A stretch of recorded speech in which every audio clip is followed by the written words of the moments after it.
शादी एक समझौता पार्ट 21। एक हफ्ता बीत चुका था। कोर्ट की अगली सुनवाई का भी दिन आ पहुंचा। सब बेसब्री से फैसले का इंतजार कर रहे थे, लेकिन सबके मन में ये डर था कि कहीं विराज का वकील कोई नया सबूत पेश न कर दे। दीपक और विराज का परिवार वहां आ पहुंचा। कुछ देर बाद कोर्ट की कार्यवाही शुरू हो गई। जज ने विराज के वकील को अपना पक्ष रखने को कहा। विराज के वकील ने माही को कटघरे में बुलाया और पूछने लगा, मिस माही, सॉरी मिसेज माही, क्या आप बताएंगी कि आपका और दीपक का क्या रिश्ता है? माही उसकी बात सुनकर थोड़ा घबरा गई, फिर संभल कर बोली, जी हम दोनों दोस्त हैं। वकील बोला, सिर्फ दोस्त? माही बोली, जी। वकील बोला, तो फिर कोर्ट में शादी किससे की थी आपने? उसका सवाल सुनकर माही खामोश हो गई। तो वकील बोला, बोलिए माही जी, शादी किससे की आपने?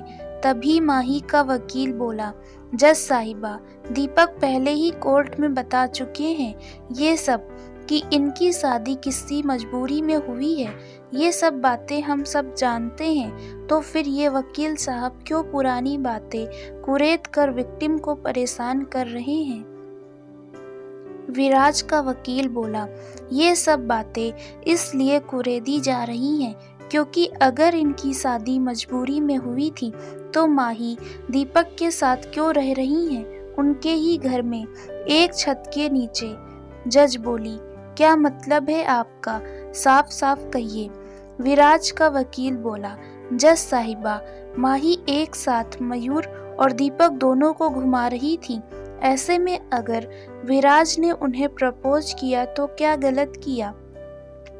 वैसे भी अगर माही इतनी ही सीधी सादी थी तो होटल में दीपक के साथ एक पूरा दिन क्यों रही? असल में माही ने ही विराज को अपनी ओर आकर्षित किया और जब विराज ने उससे शादी करनी चाही तो सती सावित्री होने का नाटक करने लगी। इनकी वजह से ही मयूर और विराज की दुश्मनी हुई और इसी वजह से मयूर के साथ ये हादसा हुआ। ये अगर विराज को आकर्षित नहीं करती तो विराज ना कभी जबरदस्ती करता, ना ही मयूर पर हमला करवाता।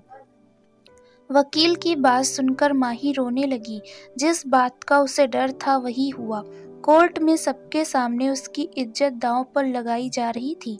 माही के बारे में ये सब बातें सुनकर दीपक को गुस्सा आ गया।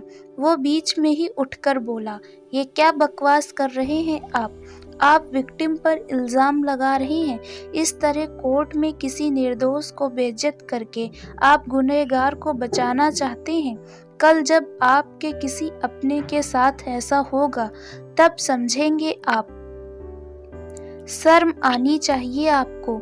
दीपक की बात सुनकर जज बोली, हम आपकी भावनाएं समझते हैं, लेकिन इस तरह कोर्ट को बीच में डिस्टर्ब ना करें, शांत बैठ जाइए। इसके बाद विराज का वकील दोबारा बोला, जज साहिबा, माही ही इन घटनाओं की वजह है। इनकी वजह से विराज किमलन बन गया और ये विक्टिम बनकर एक और लोगों को सहानुभूति ले रही हैं, वहीं दूसरी ओर दीपक के साथ शादी करके सुखी जीवन जी रही हैं। जज साहिबा, मैंने आज तक इतनी स्वार्थी और बदचलन लड़की कभी नहीं देखी। वकील बोल ही रहा था कि तभी विराज के पिता उठ खड़े हुए और बोले, बस कीजिए वकील साहब, और कितना नीचे गिरेंगे? मेरे बेटे को बचाने के लिए, ऐसा बेटा जिसे बेटा बोलने में भी शर्म आती है, इसको निर्दोष साबित करने के लिए आपको चुना था हमने, लेकिन आपने तो उस लड़की को ही दोषी बना दिया। माफ कीजिए, लेकिन अब हमें आपकी कोई जरूरत नहीं है। वकील बोला, ये आप क्या कह रहे हैं? विराज के पिता बोले, मैं एकदम सही कह रहा हूँ। फिर जज को देखते हुए बोले, जज साहिबा, हमें अपने बेटे की करतूतों का पता नहीं था, शायद हम किसी इल्जाम पर यकीन न करते, लेकिन हमें याद है कि एक बार विराज ने हमें माही के घर रिश्ता लेके भेजा था, ये जानते हुए भी कि माही और मयूर एक दूसरे से प्यार करते हैं। अगर मेरा बेटा अच्छा इंसान होता तो कभी ऐसा नहीं करता। उसके लिए माही उसका जुनून बन गई थी। उसे पाने के लिए वो हर तरीके अपना रहा था। इसलिए मुझे पूरा यकीन है कि ये सारे इल्ज़ाम, सबूत और गवाह सही हैं।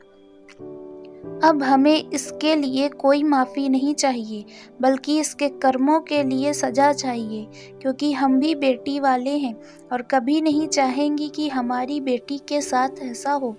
इसलिए आप सज़ा सुनाइए। विराज के पिता की बात सुनकर हर कोई हैरान हो गया। किसी को ये उम्मीद नहीं थी कि वो ऐसा बयान देंगे।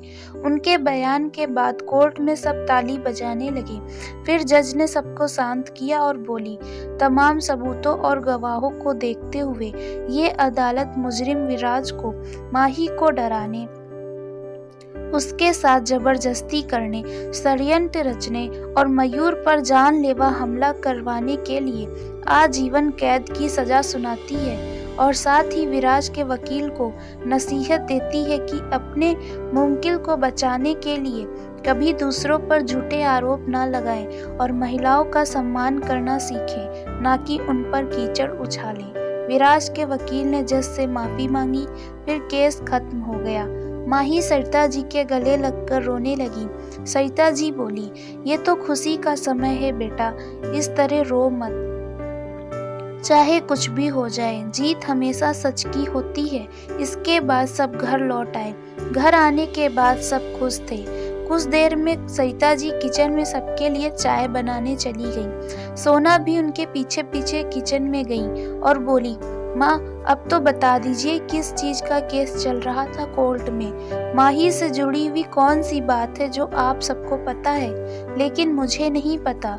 सोना के बार बार पूछने पर सरिता जी ने उसे संक्षिप्त में सब बता दिया कि कोई विराज नाम का लड़का माही के पीछे था और जबरदस्ती माही से शादी करना चाहता था। इसलिए मयूर और माही शादी कर रहे थे कोर्ट में, लेकिन उससे पहले ही विराज ने मयूर पर हमला करवा दिया। फिर मजबूरी में कोर्ट में दीपक को मयूर की जगह लेनी पड़ी। उसके बाद दीपक ने विराज से बचाने के लिए माही को होटल में रखा, लेकिन विराज वहां आ गया और उसने माही के साथ जबरदस्ती करने की कोशिश की। लेकिन उससे पहले ही दीपक पुलिस को लेकर वहां पहुंच गया और विराज को जेल हो गई। फिर वही केस कोर्ट में गया और आज माही की जीत हुई और विराज को सजा हो गई। सोना को पता लगा तो वो हैरान हो गई और बोली, माँ, माही ने इतना कुछ सहा है लेकिन फिर भी नॉर्मल रहने की कोशिश करती है। कोई दूसरी लड़की होती तो कब की हिम्मत हार गई होती। सरिता जी बोली, हाँ बेटा, उसने कितना कुछ देखा है, हमें इसका अंदाजा भी नहीं है। अपने पिता को खोने के बाद कुछ समय पहले अपनी माँ को खो दिया। फिर शादी वाले दिन मयूर के साथ ये हादसा, पता नहीं कैसे संभाला उसने खुद को। तभी माही वहां आ गई और सरिता जी की बात सुनकर बोली, आंटी, मुझे संभालने में आप सबका हाथ है, खासकर दीपक का। दीपक ने हर पल मेरा साथ दिया है और मुझे मेरे दर्द से बाहर निकलने में मदद की है। दीपक न होता तो शायद मैं कब का सुसाइड कर चुकी होती। सरिता जी बोली, ऐसा नहीं कहते माही, छोड़ो ये सब बातें, अब सब ठीक हो गया है, मयूर भी जल्दी ठीक हो जाएगा। माही बोली, हाँ आंटी, आप सही कह रही हैं। फिर बोली, लाइए मैं चाय लेकर जाती हूँ। सरिता जी ने चाय बनाकर दी और माही चाय लेकर हॉल में आ गई। माही के जाने के बाद सोना ने सरिता जी से कहा, माँ, आपको क्या लगता है जिस तरह भाई और माही एक दूसरे को समझते हैं और एक दूसरे की मदद करते हैं, इनकी जोड़ी अच्छी लगेगी ना? सरिता जी बोली, नहीं सोना, माना कि माही अच्छी लड़की है लेकिन वो मयूर की अमानत है। सोना बोली, लेकिन एक बार सोच के देखो। सरिता जी बोली, जो हो नहीं सकता उसके बारे में मत सोचो सोना। दीपक और माही सिर्फ अच्छे दोस्त हैं, जबकि माही और मयूर एक दूसरे से प्यार करते हैं। माही और दीपक के रिश्ते का कोई भविष्य नहीं है। सोना बोली, लेकिन माँ। सरिता जी बोली, बस सोना, मुझे अब इस बारे में कोई बात नहीं करनी है, चलो हॉल में चलो, वहाँ सब इंतजार कर रहे हैं। इसके बाद वो दोनों हॉल में आ गईं और सबके साथ बैठकर चाय पीने लगी और गपशप करने लगे। लेकिन सोना के दिमाग में अभी भी वही बातें चल रही थी। दीपक बोला, क्यों ना आज रात बाहर डिनर करने चले। सोना भी बोली, ग्रेट आइडिया भाई, बहुत दिन से बाहर नहीं गए हैं, चलो आज चलते हैं। फिर सब अरुण जी की तरफ देखने लगे। अरुण जी बोले, ठीक है चले जाएंगे। ये सुनते ही सोना खुशी से उछल पड़ी और बोली, अरे वाह, बड़ा मजा आएगा आज, मैं तो अभी से तैयारी करती हूँ। अरुण जी बोले, डिनर करने जा रहे हैं, शादी में नहीं, जो तैयारी करनी पड़ेगी। सोना बोली, पापा हम सब लोग कौन सा रोज जाते हैं, कभी कभी जाते हैं एक साथ, तो ये भी अपने आप में बड़ी बात है, तैयार होना तो बनता ही है, क्यों माँ। सरिता जी बोली, हाँ हाँ जाओ, हो जा तैयार। फिर माही से बोली, तुम भी तैयार हो जाओ माही। फिर इसके बाद सब चेंज करने चले गए। थोड़ी देर बाद सब तैयार होकर आ गए। दीपक और अरुण जी ने फॉर्मल कपड़े पहने, जबकि सरिता जी ने हल्की और सुंदर सी साड़ी पहनी। सोना ने कुर्ती पहनी और माही ने हल्के गुलाबी रंग का सूट पहना। सरिता जी, माही और सोना बहुत खूबसूरत लग रही थी। अरुण जी ने आंखों से ही सरिता जी की तारीफ की। सरिता जी शर्मा गईं। सोना ने दीपक से कहा, भाई माही कैसी लग रही है। दीपक माही को देखकर मुस्कुराते हुए बोला, अच्छी लग रही है। सोना बोली, और मैं। दीपक मुंह बनाते हुए बोला, ठीक ठाक लग रही है। सोना बोली, क्या भाई, कभी मेरी तारीफ भी कर दिया करो। दीपक बोला, पहले इस काबिल बन के दिखा। इसी तरह नोक झोंक करते होटल पहुंच गए। होटल काफी अच्छा था। हल्की फुल्की लाइट, कहीं कहीं इलेक्ट्रॉनिक कैंडल लगी हुई थी, जो माहौल में चार चांद लगा रही थी। माही को सब कुछ बहुत पसंद आया। फिर वे सब अपनी रिजर्व टेबल पर गए। एक तरफ सोफे पर अरुण जी और सरिता जी बैठ गए, दूसरी तरफ माही, सोना और दीपक बैठ गए। फिर सब मेनू देखने लगे और खाना ऑर्डर किया। सोना बोली, अभी खाने में थोड़ा टाइम है, क्यों ना तब तक थोड़ी फोटो खींच लूं। फिर अरुण जी और सरिता जी को एक साथ बैठाकर फोटो खींचने लगी। अरुण जी और सरिता जी बड़े खुश लग रहे थे। फिर सोना ने कहा, एक फैमिली फोटो हो जाए, आप सब पास पास बैठ जाइए। इस बार अरुण जी, सरिता जी, दीपक और माही सब एक साइड बैठ गए। सोना बोली, भाई थोड़ा पास बैठो, वरना फोटो से आउट हो जाओगे। दीपक माही के और पास बैठ गया। फिर सोना बोली, भाई थोड़ा और पास बैठो ना। दीपक बोला, कितने पास तो बैठा हूँ, अब क्या गोद में बैठ जाऊं। दीपक की बात सुनकर माही की हंसी छूट गई। माही को हंसता देख दीपक उसकी ओर देखने लगा और तभी सोना ने 3-4 फोटो एक साथ खींच ली। फिर 2-3 फोटो और लेकर फैमिली के साथ सेल्फी लेने लगी। तब तक उनका ऑर्डर आ गया। फिर दीपक और माही उठकर अपनी साइड आ गए। दीपक ने सोना से बीच में बैठने को कहा तो सोना बोली, नहीं भाई, आप बीच में बैठिए, मुझे बाहर की साइड बैठना है। फिर दीपक सोना और माही के बीच में बैठ गया। सोना बोली, भाई थोड़ा उधर को खिसको, मेरे लिए जगह कम है। दीपक थोड़ा माही के और नजदीक बैठ गया। सोना दोबारा बोली, थोड़ा और। सरिता जी, जो बहुत देर से सोना की हरकतें देख रही थी, उन्हें सब समझ आ रहा था कि सोना क्या करना चाह रही थी। सरिता जी बोली, सोना ढंग से बैठकर खाना खाओ, वहाँ जगह कम है तो इस साइड बैठ जाओ। सोना बोली, नहीं माँ, अब ठीक है। फिर सब डिनर करने लगे। उस समय भी सोना का ध्यान माही और दीपक पर ही था। डिनर करके सब वॉक करते हुए घर की ओर निकल पड़े। रास्ते में सोना आइसक्रीम खाने की जिद करने लगी तो दीपक सबके लिए आइसक्रीम कोन ले आया और सब आइसक्रीम का लुत्फ उठाने लगे। अरुण जी और सरिता जी आगे आगे चल रहे थे, वहीं दीपक, माही और सोना मस्ती करते हुए पीछे से आ रहे थे। दीपक ने आइसक्रीम खाई तो थोड़ी सी इसकी नाक पर लग गई। दीपक ने उसे साफ किया तो और फैल गई।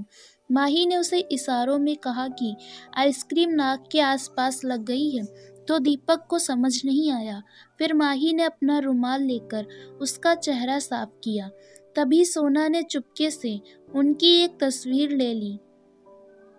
फिर दीपक ने माही को थैंक्स कहा। फिर सब घूमते हुए हल्की ठंडक का मजा उठाते हुए घर पहुंच गए। घर जाकर सबने चेंज किया और फिर सब सोने चले गए। अगले दिन सुबह माही ने नाश्ते के समय मयूर से मिलने की इच्छा जाहिर की, तो दीपक ने कॉलेज के बाद शाम को चलने को कहा। सोना उनकी बातें ध्यान से सुन रही थी।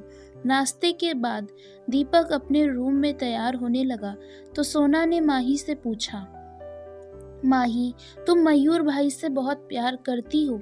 माही बोली, हाँ सोना, बहुत। हम दोनों ही एक दूसरे से बहुत प्यार करते हैं। सोना बोली, अच्छा। माही बोली, हाँ। वैसे तुम क्यों पूछ रही हो? सोना बोली, अगर तुम्हें मयूर भाई से कोई अच्छा लड़का मिल जाए तो क्या आप इस बारे में सोचेंगी? माही बोली, नहीं सोना, प्यार में कोई अच्छा बुरा नहीं होता। जिससे एक बार हो जाए फिर वही अच्छा लगने लगता है। तभी तो कहते हैं कि लव इज ब्लाइंड। फिर मयूर की जगह मैं किसी और को नहीं दे पाऊंगी। माही की बात सुनकर सोना हूँ बोली। वहीं सरिता जी, जो कि सोना और माही की बात सुन रही थी, वो सोचने लगी कि शायद अब सोना को उसके सवालों का जवाब मिल गया होगा।